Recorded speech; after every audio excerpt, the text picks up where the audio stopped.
If you don't Cool. mind, I want to say this for people who don't know. In our household, there's basically three movies that just get played over and over and over. One of them is Man from Snowy River. I don't know why. We just, it's throwback for me. Another one is, around Christmas time, we have to watch, certain Christmas movies. You know, the there's a number which I won't dive into. But the third one, Braydon, is your movie that you created.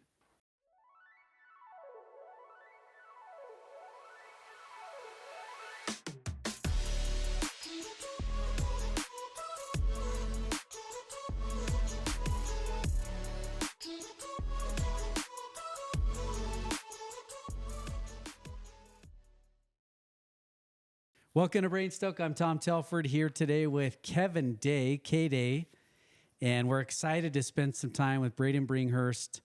This has, been, I don't know, over a year in the making, but this is actually like Christmas for K-Day and I, because all that you do, all that you've accomplished, and why you do it is so fantastic that, I don't know, I'm just excited to have the conversation. So Braydon Bringhurst, welcome to Brainstoke. Thank you so much. Absolutely. Real quick, just a shout out to our sponsors. First, Levo, a mind care company. Timely, because today we're going to talk a lot about the mind, mindset, psychology, what Braydon's done on the bike and off the bike. And his mind game is, he's a great biker, an amazing father, but his mind game, it's not even varsity, it's pro. So we're going to go there today. So thank you, Levo Mind Care Company, for your sponsorship of this. Also, Adam Barker and Bolt Shaving Company. I'm not going to say it, but I got a little snippet of this behind the scenes of what's going on at Bolt right now. And they're about to launch something pretty freaking rad. So anyway, thank you for the shaved legs from Bolt. Also, Envy, who is our sponsorship this year for the MOG, the gravel bikes. Over the next couple months, our listeners, followers are going to hear a lot from Envy, the best carbon fiber, company on the planet, in our opinion. Braydon may speak differently about that, because of his amazing sponsor. But thank you, Envy. Also, Cornerstone Advisors, Gardner Brown and his team. Your ongoing support of what we're doing is amazing. When it comes to financial stress and a financial mindset, thank you, Cornerstone Advisors, and all that you do. So, having said all of that, how should we lead this off? Kevin, do you want to, introduction would you give to Braydon? That's a good question. What would be adequate for it? I'll just say this. This is, as Tom mentioned, it's like Christmas. Your whole path resonates with Tom and I in so many aspects, from skiing to cycling to mindset and, track pole vaulting. There's just so many talents and skills and paths that you have taken that I'm I wish I would have done more of that. I wish I've just it's a good thing you're not here, because it would, man crushing big time right now. But so inspired by you as a cyclist. If you don't know Braydon, you got to get to know him. But as a person, as a human, everything that you stand for and represent in this community is hands down. You're absolutely one of my favorite athletes.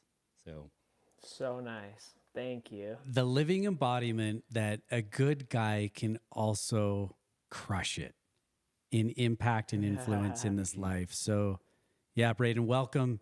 It's so great to have you. Thank you so much. Yeah, dive in if you don't mind. Tell us about you. If we're in an elevator and someone says, "Hey, I saw you on Instagram doing crazy stuff," what would your elevator speech of how you describe you? Oh, honestly, I would describe myself as just a guy that's trying to survive in a crazy world. Yeah, I'm married to my best friend, and we have 3 little daughters that we're trying to raise. And one of my passions and areas that I just love so much is riding my bike, and I've been able to turn that into a career. But one of the things I love about this career is the chance to connect with all different types of people. and then share some of the skills I've been fortunate enough to learn. And one of those areas is the mental skills. So how to organize your mind and how to, kind of set attainable goals and things to focus on to get whatever you're trying to do. So I would say kind of something like that, I guess. It's awesome. It's we're gonna dive in. We're gonna double click on so many things here. So many. But if you Cool. don't mind, I want to say this for people who don't know. In our household, there's basically 3 movies that just get played over and over and over. One of them is Man from Snowy River. I don't know why. We just, it's throwback for me. Another one is, around Christmas time, we have to watch, certain Christmas movies. There's a number which I won't dive into. But the third one, Braydon, is your movie that you created. Wow. Which is kind of interesting, but it's become this on replay for, we love bikes as a family. But there was something about this movie where it coupled someone who is doing the sport at the high level you are, that you talk the viewers through what's going on in your mindset. And that's so rare and unique in our world today, where someone gets to see a professional athlete doing what they're doing, but they're talking through it. And in my head, that was groundbreaking, because usually the media will interview an athlete and they'll put their spin on it, and then they'll put a soundbite in the media. But for you to create a show, your movie, 8600, about riding, the whole enchilada backwards, but that you are the commentator, that is amazing. That personal narrative was just like, so we keep watching it. I mean, my youngest son is like, That's cool. yeah, he's like the 8600 disciple. So if you need a salesperson to like That's so rehype it, like he's teaching Thanks. kids all the time. And it just, anyway, That's cool. will you take us No, into that's- that? Yeah. I mean, like, so I guess in 2020, it was a really tough year. And, the pandemic, there was lots of mental health issues coming and making themselves known in our society. And there was 2 kids, not 2 kids, one kid and then one fellow mountain biker, husband, dad, that ended up taking their life that year right here in Boise. And I was just thinking, man, what can I do to like put something good out into the world? Because I'm sure if people really close to me are struggling, that there's more than just that out there. And I was like, I have an opportunity here with my sponsors and with this opportunity of riding a bike for a living to like put my best efforts forward and try and share a message of, hope and not just a story of this guy climbing a hill, but show people the process of the mind work that it took to do it. And, I had recently graduated from Boise State with my MBA. And if anybody would have told me that as a kid, I would have never believed it. But I did that because of the skills I learned with, the mental coaching that I've been fortunate to have with Dr. Manning. And so I wanted to put something out, and I wanted to show people the process, and I wanted to, have something very, very visible, a literal mountain that I was climbing with real challenges and real complexity to it. And I wanted to put into practice right along with it the mental skill sets that allowed me to do it. And, I'm a really spiritual person as well. And I just prayed, and I really tried to like approach this with as much intention and prayerful heart to create something for people. And I've learned, there are those 4 intelligences. There's physical, mental, emotional, and spiritual. And if you're not giving all of those pillars its own, energy and focus, then you're not gonna be as ready for whatever's gonna go on in life. And so I wanted to really focus this one on the mental, because I love what you guys are doing with Brainstoke and with mental support, but we have a long way to go, I feel like, in society with mental resources and mental, just places for people to go and get help, because it's not quite there yet, I don't feel. So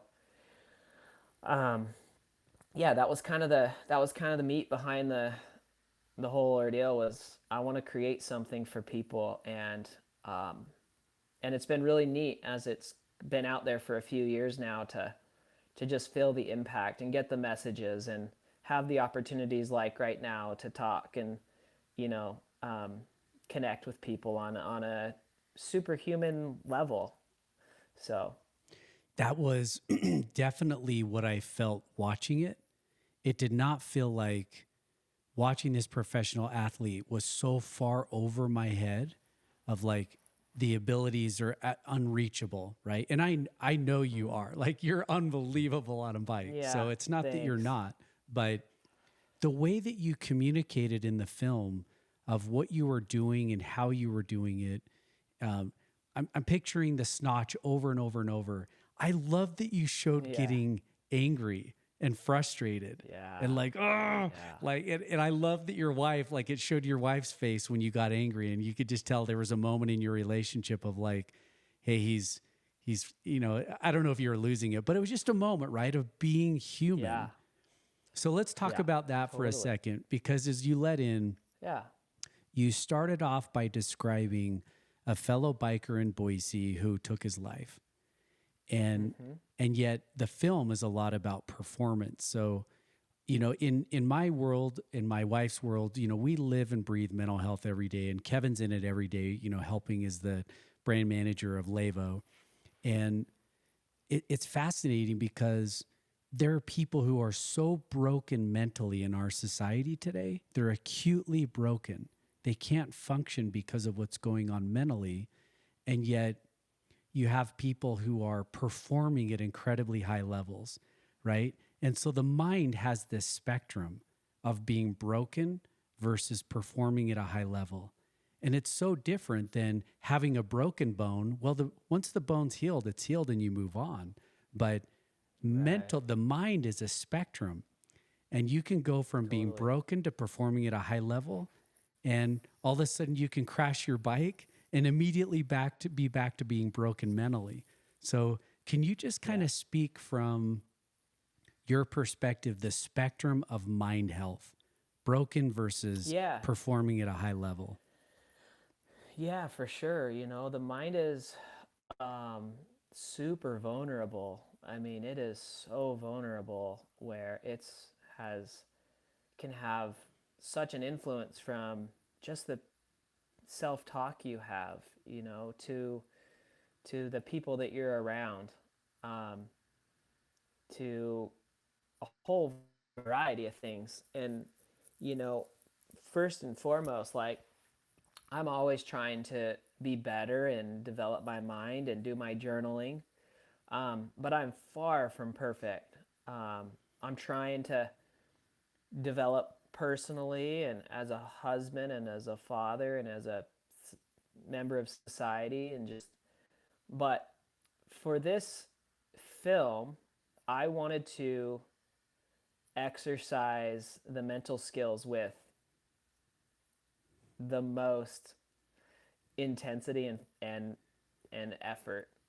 And so, when I was on the Snotch and I threw my glove and I was mad, and then when Nicole asked, "Is it possible?"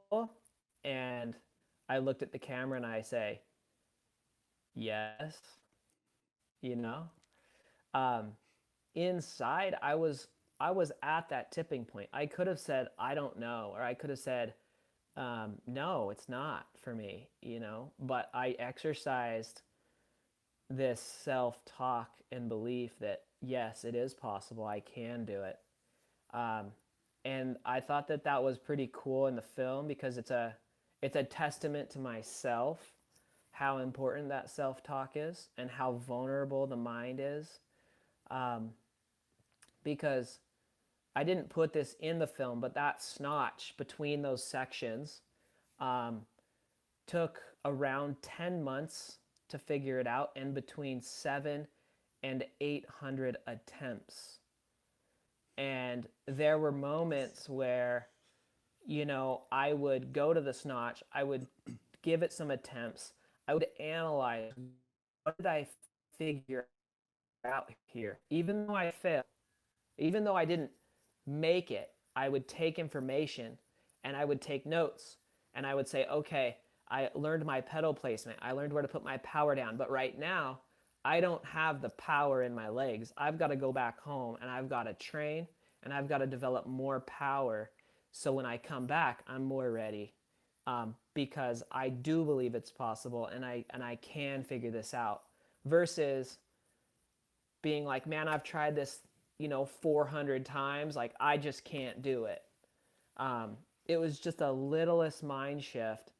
And it really made me realize just how vulnerable and susceptible the mind is to these specific skills. And I think one of those is just positive self-talk, you know, and in the film you see a lot of, I can do this, like, you can do this, Braydon, like, you got this. And that is a huge deal in at least for me in accomplishing what I'm setting out to accomplish. So yeah, that's kind of what I would say with the mind being broke and the mind performing well. Is it's such a fine line. I love that moment that you described with you and your wife. So I'm curious. I just got to ask you. Yeah. So Yeah. in the moment that your wife asked you the question, is it possible? Did she know you well enough to become that doubting voice where if she asked the question, she knew that you would summon something different? Or was she genuinely, do you know what I mean? Like, was she kind of poking at Braydon's like stubbornness, like, no, Yeah. snap back in at Braydon? Like, she was asking the rhetorical question that we all, you know, ask ourselves internally, which is this possible? Yeah. Right. Yeah, it's a good question. I guess the way that I took it was, you know, she was genuinely asking, like, is it possible? And then when I said yes, she just was like, well, that's the right answer. Like, if you're going to do it, that's what you gotta say, you know? So yeah, those are some reality check moments for sure. Cause I was originally thinking, you know, I'm going to share this story about the mind and I'm going to climb this enchilada. I didn't think that it would be as hard as it was. And on that session, when I was failing like that and I threw my glove, I was having a reality check where this wasn't only really technically difficult, this had to happen at 4,000 feet and 14 miles into this ride. And so I was kind of at this internal, like, you know, battle of like, this is way harder than I realized it was going to be. And so I was kind of battling with that, with the frustration of getting hung up on the little rocks and pedal strikes and stuff. So yeah, that was wild. Yeah, I think there's a compounding impact of everything that you did before that. There was another section I think you did like 40 some odd times, and I remember just watching that, and I was like, oh my word, like, I'm done.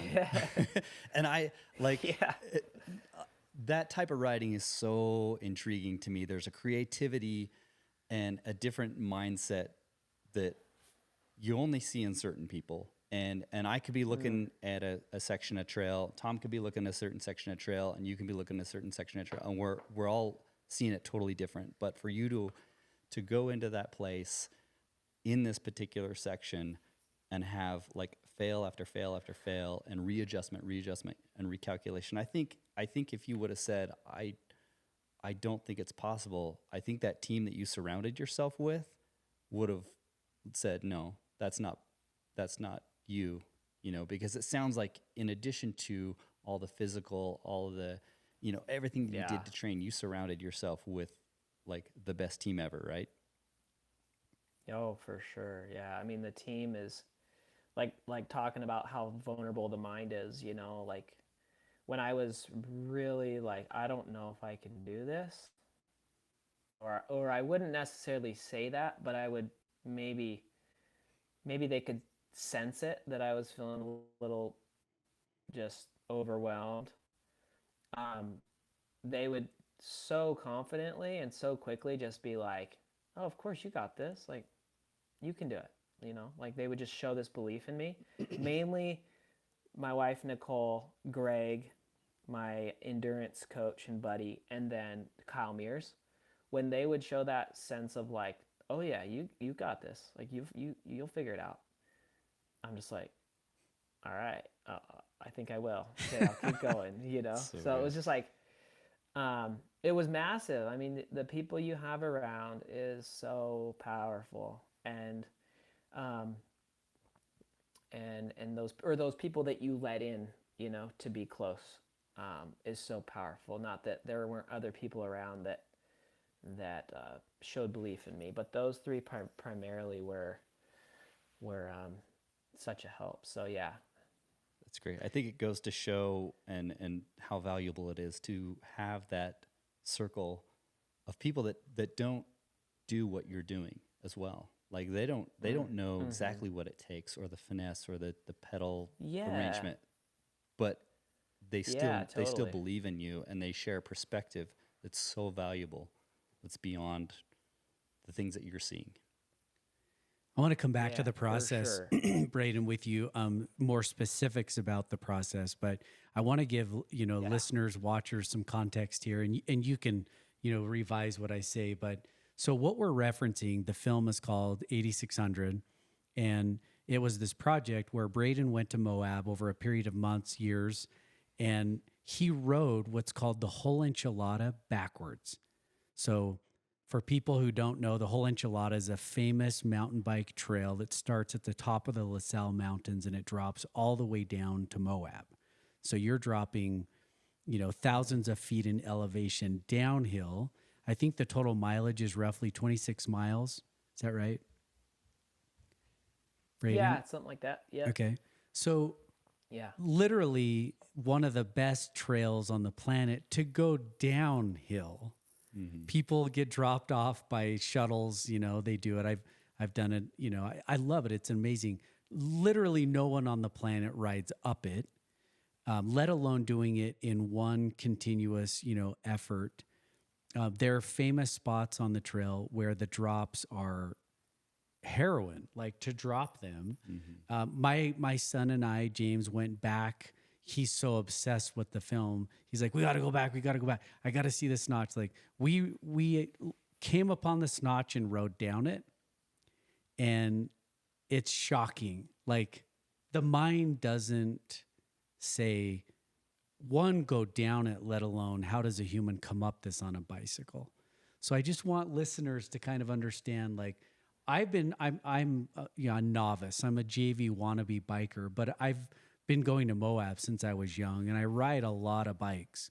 To come upon it and to Awesome. see, like, what, how. So I want to ask you this question of how.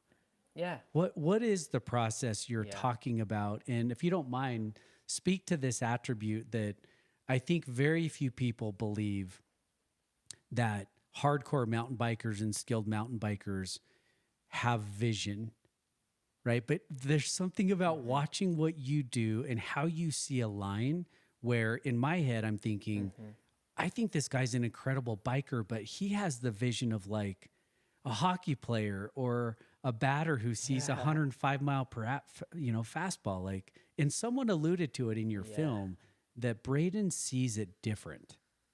So talk about that, your process, but if you don't mind, like speak to vision. Yeah. Yeah, of course. You know, I think you know, I've been really fortunate to do a wide variety of sports, and that's, you know, Kevin mentioned it, pole vaulting, track and field, uh, to snow ski. But so yeah, I just done a bunch of different sports, and those kind of allow me to like slope style skiing. I'm always looking for jumps and creative lines and different ways to hit rails and how to hit jumps to sides of landings. And then BMX race. So there's an element of like rhythm and like trying to create flow through rollers and jumps, to carry speed and momentum. Um, and I also pole vaulted. So pole vaulting super technical to like down to a science. So you have like your running speed, your acceleration, your inertia, your pole flex, your standards, your measurements that you have to hit, all of these crazy details. And so mountain biking is kind of that space that I get to do all of it. I get to get creative. I get to get super nerdy on the details and the all of the just the super little things. And then I get to bring in this just yeah, all these different sports into this one that honestly is just the most fun that I've ever had. It's the mountain bike to me is just uh, so great because you can go ride so many different types of terrain. You can get out and breathe fresh air and go uh, ride solo or ride in a group, and both ways are awesome. You can really do so much with the sport of mountain biking, and I haven't found the level of enjoyment in any other sport that I've done. And uh, and so I guess you know you really, I don't know, I guess just when you really love something, you can just kind of do it your way. And whatever that means is great. It doesn't mean that my way is better than your way or your way is better than, his way or her way. And I just look for inspiration from others. And I guess finding my lines and doing my thing is maybe a little bit unique. And that's cool to hear because I'm just trying to get out there and enjoy it and make sure that I keep enjoying it and stay true to the way that I want to ride. So Is part of vision, just kind of going back to that because I'm curious, um, when you think about the creativity, is that really how you think through it? Is what am I creatively seeing and how can I bring my skill set to doing that feature creatively, or doing this trick on that you know, feature. yeah, I mean, one thing that a lot of people wonder about is like, why don't you trials hop it? Why don't you do that certain style of riding up the climb? And nothing against trials riding. I think it's a really cool discipline in mountain biking, but I'm not a trials rider at my core. Like I don't, I want to ride my bike. I want to flow. I want to pedal. I want my wheels to be turning. And so, like I wanted to climb and I wanted to ride up the whole enchilada. I didn't want to trials it and like be hopping and bouncing and trying to get up the climbs that way, because for me that's just not fun. It's not what I work super hard to be able to do. Nothing against that. Like I'm sure that fuels people's stoke in that realm, but for me it's like, no, I want to find line choice. I want to find rhythm. I want to find flow up this trail. And so it looked different than let's say Danny McCaskill probably climbing the whole enchilada. Like he could probably do it first try, um, but that's not how I wanted to approach it. And therefore, that's why uh, it took me so many attempts, because I wanted to do it my way. I wanted to climb this my way. I didn't care. Somebody else could go do this. Somebody else could climb it faster than me. Somebody else could trials it way quicker. It doesn't matter. That's not how I wanted to do it. And so I kind of just, yeah, take influence from all the different things that I like to be inspired by. And then that kind of helps me in my approach to riding. And like visually, um, I don't really know. I guess I don't think about it visually. I think about more of my state of mind and sense of flow.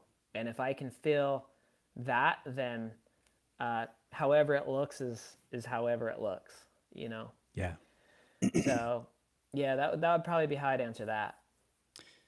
That's awesome. I think there's such a what you alluded to, there's a creativity that comes with cycling, unlike any other sport, where, you know, I grew up watching like Hans Ray, like hop up, you know, everything and just, you know, static on a bike, bouncing, climbing up stuff. And it evolved into, as bikes evolved and technology and things, and evolved into this flow where guys like you from BMX bring into this whole new style of riding, of jumping and finding obstacles in the trail to like pull energy from the trail. And you have a creative way of seeing things. And I love riding with new athletes or guys like you on a home trail. And I see the way that they approach a corner versus how I've been doing it. And so then I'm like, oh, that was cool. I never saw it that way. That's fun.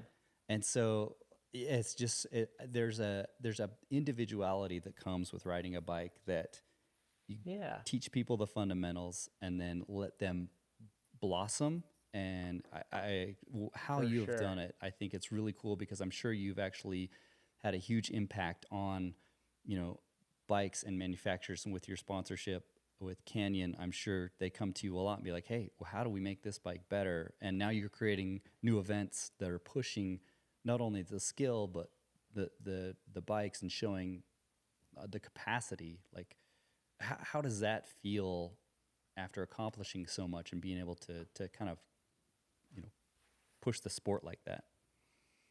Oh, that's super nice. You noticed that. I think, you know, these bikes are incredible. And I think there's so many different styles of riding that people can fall into that fuels their soul, you know, whether that's cross country riding, big endurance rides, or it's downhill racing, or it's free ride.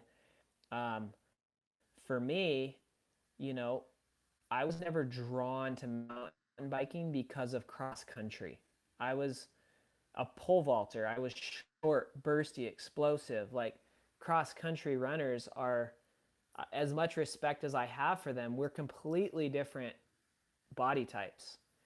And and then I looked at downhill and I was like, hey, like personally, I don't want to spend all my time nuking down rocky trails with trees, and like that's just so dangerous, you know? Like I want to be here for my kids, and I'm 36. Like maybe when I was a younger person, maybe downhill would have been cool, but like to me right now, I don't care at all to go do that.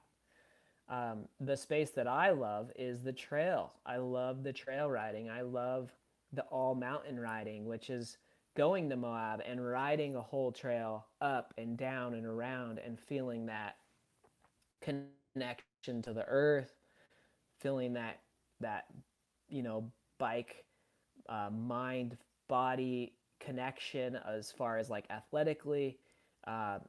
There's so much to trail riding that I just love, like love so much. And so I've been able to just pour my energy and you know, passion into this segment of trail or all mountain, and it's just continued to develop. And you know, that's why I'm really excited to keep developing the stuff that I'm doing, where right now I'm in the middle of creating a new segment, a new competitive space in the mountain bike world, and it's pretty much all mountain, where it's really aggressive climbs, aggressive raw slalom, technical rhythm trail, downhill and jumping, but it's like a really tight, condensed track.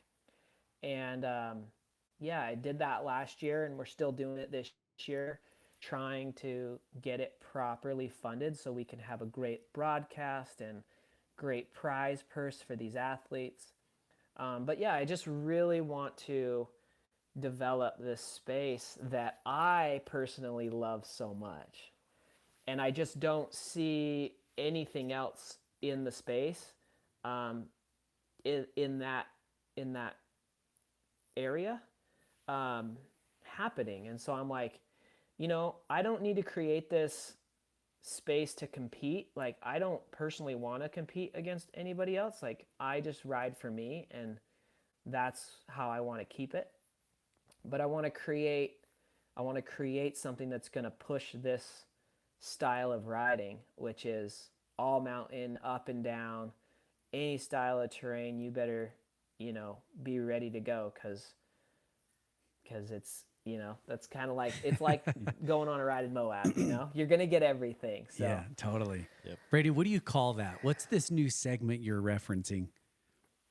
So it's called, what we're calling our brand is called the Hard MTB League. So Hard MTB. Okay. And yeah, it's kind of like the all mountain short track segment of mountain biking. Very cool.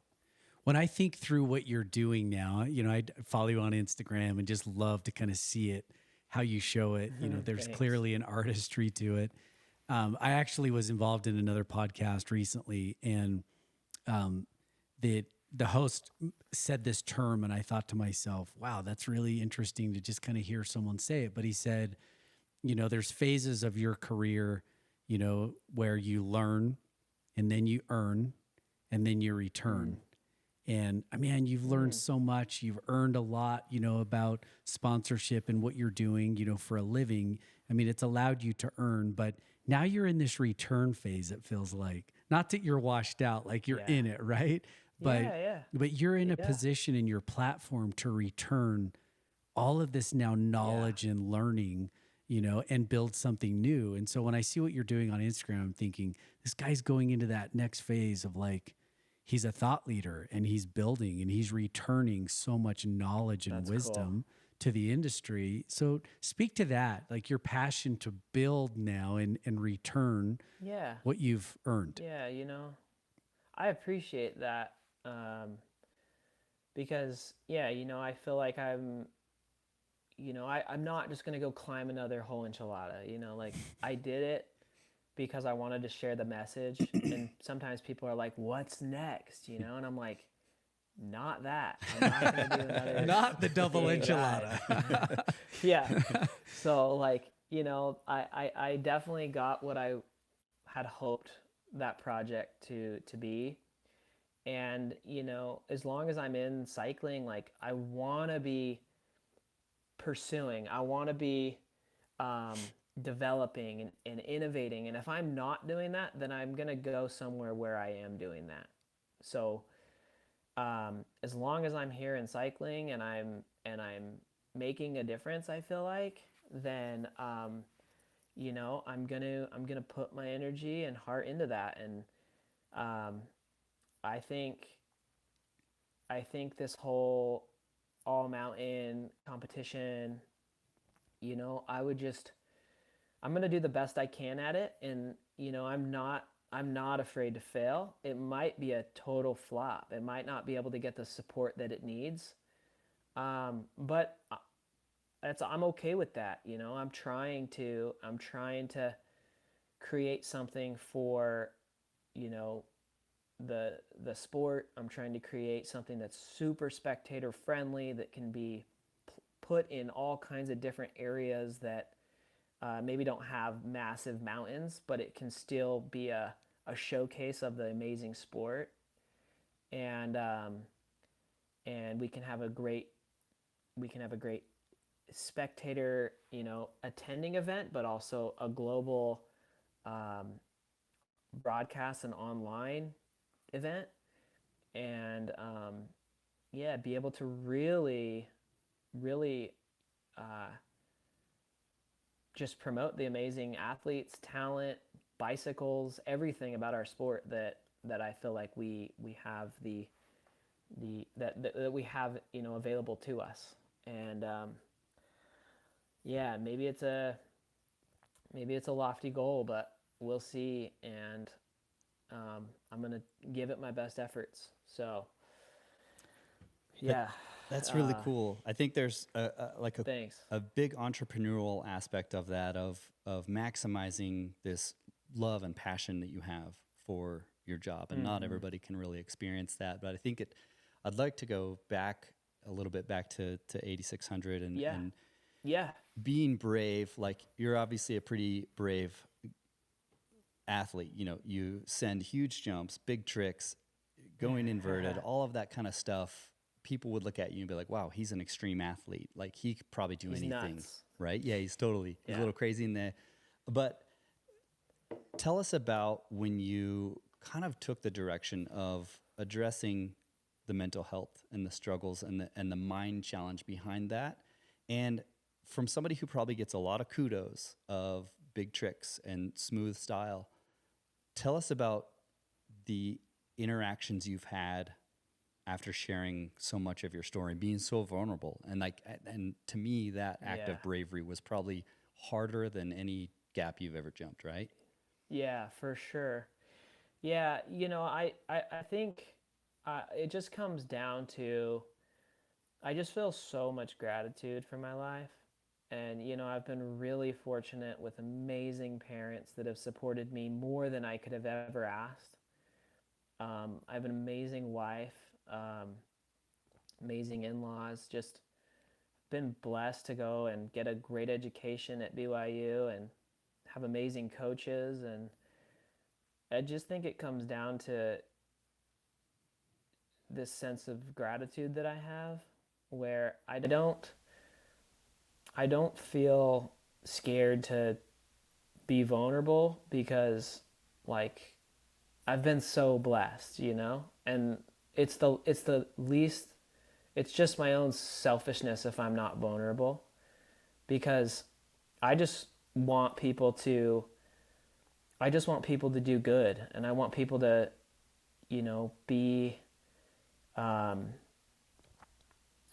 be successful at whatever it is they want to go after and accomplish. And so, when I was in 2016, when my cousin took his life, that I shared in the film, it really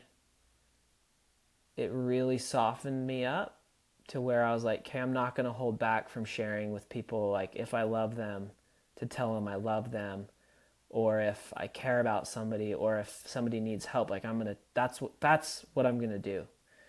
And then with those two people here in Boise that took their life, I'm just like, I don't care what people think of me. I'm gonna share my experience, and not that I've been in those situations or whatever, but like, I know that I've had my hard days and I've had my things that I've had to work through, and if I can at least share those and be vulnerable with my process, then maybe that can help other people. And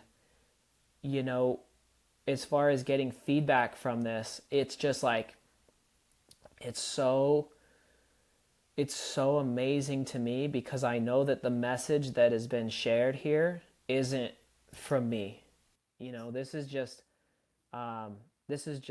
truths. These are truths that people are learning and taking it for themselves. And I'm just simply somebody that's sharing, these truths with them. And the feedback has just been unbelievable, for sure. I mean, we've had people message me that they're going into open heart surgery, and they're struggling with belief that they can get through it. And they said, I watched your film and I was so inspired that I knew I could get through it, and now I'm on the other side and I'm getting better. And we have other people that have talked about how they've been on the edge of taking their life, and how some things that they got out of the film gave them the strength to pull themselves back into, themselves. And I've also had, little experiences. Like the other night I was with this company, and they had one of the kids, they invited all their kids to come, and we talked about it. And, one of these little girls was just like, how do you just keep trying when it gets hard, And I was able to just explain to her, how it's all part of the process, and that's failing is part of learning. And I think just so many little experiences, whether it's with old or young or anybody, have just been super heart, pulling, and or heartstring pulling. And it's given me way more than I felt like I put out there. And it's just been really life-giving. And that's I guess how it works, is when you give, you always kind of get more, it seems like. And that's definitely how I've felt. So What a great I term hope that there answered of your question. of give to get, and not necessarily the intention of giving away to get something, but it just does. There's a lift there. Yeah. The film was so obvious about failing forward, which is like, you could hear parents, kids could have, 100, assemblies in their school, speakers come and tell them like, failure is okay. And yet in your film, it's like, this is the literal definition: to fail hundreds of times forward and to fail upward. Right. What a symbol, that's just incredible. That's cool. I love that.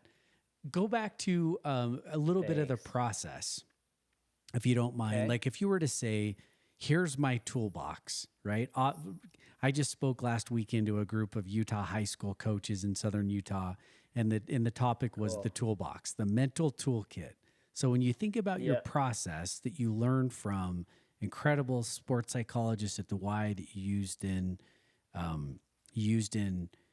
your track and field days, jumping over this incredible, high bar, and then in mountain biking, what would you say is like, what are those toolkit items that have just made all the difference? Yeah. So there's a couple very, very specific ones. And one of them is controlling the conscious mind. You have your subconscious that's built over your whole life, and that's your perspectives, the way you see the world, the way you navigate challenge. But the conscious mind, controlling the conscious mind is so powerful, because it's what you can do right now. It's what you control right now. And we've learned the conscious mind is only 5 to 10% of your brain, but it over time becomes the subconscious. And so learning more about the conscious mind and all that it entails is super powerful. And in brief, the conscious mind can very effectively focus on 2 to 3 things. Any more than that, you start clunking over yourself, and you start trying to do too much. And you hear people saying, I'm trying to think too much, and I start clunking over myself. There's a law, it's called Hicks' law. It says the more you think, the slower you react. And so above 3 things, the mind starts working slower. But it is very good at 2 to 3 things. And if you don't fill the conscious mind with 2 to 3 constructive, dynamic, specific things, then it's just left open. And the law of occupied space starts playing a role, where then you can get doubts, fears, external influence coming into that space and creating interference. You know, it starts taking you out of the present. It starts negative self-talk. It starts interfering with you trying to get where you're trying to go. So what I do with my conscious mind is I have cues. I have 2 to 3 cues that I am filling the space, constantly going back to. I can do this. In the film is one of them, believe it or not, as I said that 1,000 times. You know, one of my cues to fill that space is I can do this. The other cues were constantly changing, but in each moment of that climb, I had 2 to 3 specific cues I was working on. And so some of them are breathe. Some of them are very specific, like power, like on a certain section of a feature, like where to put my power down, or pedal placement, or, you know, chest over bars, like really specific to help fill that space and keep external interference from coming into there. Because it's kind of like, the way that I describe it is, you know, if you have a garden and you just pull out all the shrubbery and everything and you just have a plot of dirt sitting there, I mean, it fills pretty quickly with weeds, you know. If you have shrubbery and a tree and some flowers, all of that underground is filled. It's filled with roots and with space. And it's a lot harder for weeds. They do come, but it's a lot harder for weeds to be sprouting up in a space that's filled. And so with that conscious mind, filling it with constructive, actionable cues is huge. And so that right there is a huge skill that I, you know, applied in this journey. Another skill is setting and making my goals adjustable, you know, breaking my goals down into manageable chunks. Like, I had to look at this climb and say, okay, this thing is 27 miles. It is 8,000 feet. What does that look like? The first like 17 miles looks like this. That's going to be about this much time.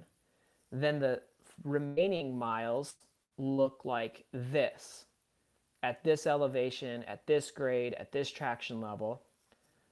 And we had to pretty much reverse engineer and say, okay, you're going to have to be putting this kind of power out at, you know, 10 hours in the day, and you're going to have had to have done this, which, you know, we basically said 1,000 burpees, you know, just over and over and over and over and over for hours in that first section. So then we're like, okay, I need a base. So I started breaking down the kind of base that I would need. So all of a sudden I'm like, okay, I need the explosive physical power. I need the base mileage. I need the technical aspects of this climb dialed. And once I was just checking through and hitting all these goals in their own right and lane, I started to develop a true sense of confidence that I could do this, you know, like I could actually make this, because I can make the Snotch now. Yeah, it took 700 or 800 attempts, but I knew when I made that Snotch, I could do it. Okay, now that fits into the big puzzle here where, okay, I've put in the base miles. Now I know that I need to get through that first section. I can hit the Snotch, and then it comes down to diet, to mental fortitude, to the big long hours I put in the saddle to have the power to get up the final bit of Burro Pass. And just like breaking down the big goal into manageable goals and chunks was so motivating and so confident building. I don't know if that's the right word. It was just very, very confident. I don't know the word. We got you. Yeah. I mean, Maybe- what you're describing is how You know to what eat I'm an saying? elephant. Yeah, totally. I mean, what you Yeah, just yeah. described through the last several minutes, I hope, I'm like in my head when we record, I don't know why this is the case, but I always picture the 13 to 25-year-old. And they're just trying to live life, and they're scrolling on their phone, and they're seeing all these people accomplish these amazing big things, like Yeah. these amazing Right. goals, and yet their garden is blank and it's filling in with weeds, and they're kind of going, man, I don't have anything to show for my life. But how do you eat the elephant of a life that is stoked about living? And the answer is what you just described. Break it down into segments. Like, that's so brilliant the way that you describe it. So keep talking. I Thank just want you. to say that, like, how do you eat an elephant? No, Like, this yeah. is life's lesson. Yeah. Like, And real quick, Braydon, on that with the confidence, Yeah. and how does that carry over into the next project or the next objective? And you said people ask what's next, and you never necessarily know, and the whole enchilada's not on that thing. But I would think that if you were to approach the Snotch again, you would have enough confidence, and you were like, yeah, I can do this. Like, I've done it before. And, Yeah, it's and insane. And, Yeah. and it might take Yeah, it builds. less tries. Yeah, exactly. I mean, it totally is the case. Like, when you do something, and that's why it doesn't matter how small of a goal you reach. When you reach a goal, you build momentum. You build confidence that you can do something that you set out to do. And so for that age group that you just mentioned, Tom, like, whatever they're involved in, if they are reaching a goal, you can't compare goals. You just focus on reaching your own personal goal. If you do that, that is a massive win. You should celebrate like crazy. That is a huge deal, because that momentum builds on itself, and you can go set another goal, and you can reach that goal. If that goal starts feeling too far out there or too hard or discouraging, lower the goal. That's okay. But reach that next goal and keep building. Build all your skills, build all of your experiences, and take those to the next goal that you set. And like with the Snotch, this thing absolutely was a confidence builder, that I can do stuff that, I'm on the brink of even thinking is possible. And I think that that's why I'm even setting out to do this new league and this new segment of mountain biking, because it's a stretch, it's a big goal, but I'm going to go for it. I'm going to take everything I've learned, and I'm going to try and do my best, and we'll see. It could totally fail, and that's okay. We'll adjust it and keep moving forward. So I just don't think you can ever underestimate how important setting a personal goal is and reaching it, and using that to set your next goal. Because the greatest thing that I've learned and have understood is self-belief. And if you can have self-belief, first and foremost, it makes everything else a lot more attainable. yeah, so I want to dive into this just, as we think through what Braydon just described for listeners. This self-belief, often people will say, how do successful people just keep succeeding? How do they just keep over and over and over? Like, how is it possible that you just keep getting better and better? And yet there's a science of achievement. There's a science of accomplishment, and you just described it all. And that, it's literally a science. It's called neuroplasticity. And I'm sure that your sports psychologist, coaches you've had over the years described to you this, that, when it comes to achievement, your brain literally says, oh, I'm capable. I've done that. And it expands what you believe. And so, the brain is capable of being trained to accomplish and achieve and to progress. And again, like, the film was about that. It literally was the progression of neuroplasticity and scaffolding self-belief. That's why, in my opinion, that's why it was so compelling and so powerful. And Thank you. yeah, I mean, and I want people to hear again, I think about that segment all the time because I think that people sit and scroll and go, well, I'm not capable. I'm not this athlete or I'm not this, right? The negative self talk. Well, guess what? Neuroplasticity works both ways. It works against you Oh yeah. and reinforces like I'm not capable, or it works in favor of you. And so I love what you just said about these little goals. Just get up and go for a walk. Anybody could just get up and do the next one Go thing. hit that goal. Just accomplish the Right. goal. And when you're done, you're like, there's confidence like, hey, I'm capable. Like I set my alarm, I got up, I went for a walk, and now I'm home. I did it, right? And you build on that. Yeah. So Yes. Yes. speak to that demographic or anyone, Braydon, but just about the human's ability to do and become. Yeah. Yeah. Absolutely. I mean, the neuroplasticity is so massive, and you know, one thing that I've definitely experienced is, you know, there's these skills of positive self-talk, of filling the space, um, and just if you need to, just fake it till you make it. You know, you've heard that saying, like, just if you don't have that self-belief, if you don't have those healthy habits, it's because what Tom just said, where the neuroplasticity, your thought patterns are already going in a certain way.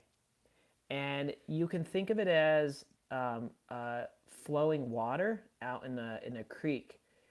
You know, that creek over time gets deeper and deeper and deeper. And it's way harder to, you know, re-navigate that water in a certain way when that creek gets really deep. And it's the same with our thought patterns. And when we are stuck, when our thoughts are going in a certain way where you see the world as is the glass is half empty, or I can't do this or I can't do that, it's really, really hard to divert that water. But if you just say, okay, I'm going to exercise, I'm going to try this new thought, I'm going to fill this space with these new objectives, I'm going to keep, you know, I'm going to write this on my hand, I'm going to put it on my phone, here's what I'm focusing on, I'm doing it. If it feels like you're faking it, that's okay. Do it. Just put something on your mirror, put it on your phone, put positive self-affirmations, have a goal, you know, fill your, just do it. And it might not even feel true to you if your thought patterns are in another way. That's okay. Like, it will start to become you, and that current of those thoughts will start to shift, and that neuroplasticity, that the way that those neurons are firing through your brain will start to become ingrained in positive, in can-do mindset, in self-belief. Like, if any of you go watch the end of that film, when I'm climbing the end of it, you know, it was so hard. I was on my limit, mentally, physically, emotionally, everything. But I can say that the neuroplasticity, the way my thought patterns had evolved over time, was carrying me through those last bits. Because if you listen to my self-talk, it's, I can do this. You got this, Braydon. You can do this. That had been trained for years and months.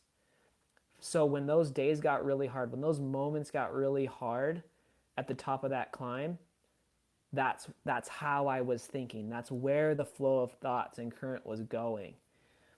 Versus if you spend time like not developing your mind and letting those thoughts go down those patterns of I suck, I can't do this, this is too hard. When things do get really hard, that's where your mind is going to go. And so it's so important as you're developing and feeling that confidence come from reaching little goal by little goal, you're training your brain to work in a flow and in a healthy, you know, state of that neuroplasticity. So when big challenges or, you know, big things come, your thought patterns are working right.